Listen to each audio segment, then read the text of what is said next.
Geçenlerde köye gidecektim. Şehir oralarda dolaşırken bir de baktım bizim muhtarı buldum. Lan muhtar beni bir köye kadar atıvereceğin mi dedim. Muhtar da iyi gel götürüveren seni dedi. Bunun bir tane külüstür motoru var. Motorun arkasını beni bindirdi.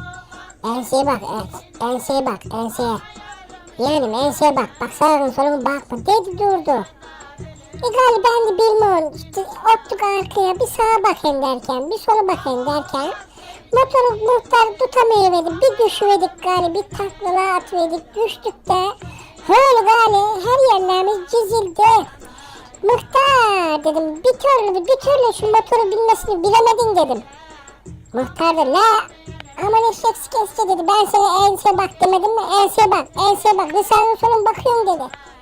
Gali şöyle kalktık gali yoldan geçenlere baktık bizi götürecekler var mı diye sonra bizi götürdüler gali.